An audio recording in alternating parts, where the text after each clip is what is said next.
Ek glo, elkeen van ons het in ons geskiedenis hoogtepunte en sekerlik ook laagtepunte beleef. Maar ek wil vandag bietjie met jou gesels oor 'n paar hoogtepunte. Die eerste was toe ek in 1982 voltyds die bediening as pastoor van die AGS van Suid-Afrika betree het. Dit was die begin van wonderlike jare, waar tydens ek eintlik nie in die diens van die kerk gestaan het nie, maar eerder as dienskneg van God. Die bediening van die woord aan mense het uit die aard van die saak die doel van my lewe geword. Gedurende 2020 het daar weer 'n hoogtepunt gekom en dit was 'n hoogtepunt wat my lewe drasties verander het. Of laat ek eerder dit so sê, dit het 'n verdieping van my lewe gebring. En dit was met die koms van COVID. Soos jy weet, het die regering ons verplig om ons kerkverbyeenkomste te sluit.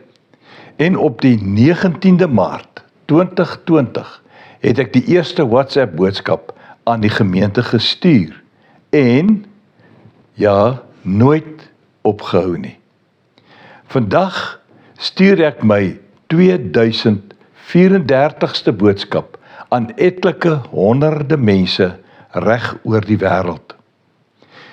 Sedert die eerste boodskap het my waardering vir die Godheid, dit is nou Vader, Seun en Heilige Gees, ontwikkel tot 'n vlak wat ek nooit geken het nie.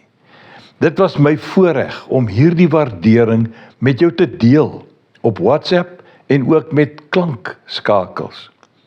Etlike temas in die vorm van reekse is deur die Heilige Gees aan my opgedra en ek het dit ook met groot liefde en waardering aan elkeen van julle oorgedra.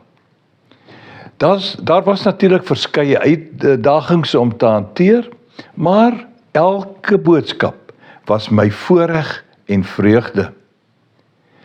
Prediker 3 leer ons dat elke ding sy eie tydsverloop het.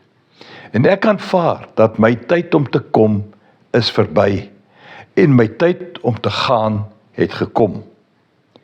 Nou, hierdie boodskap se doel is om jou in kennis te stel dat ek hierdie bediening vandag beëindig.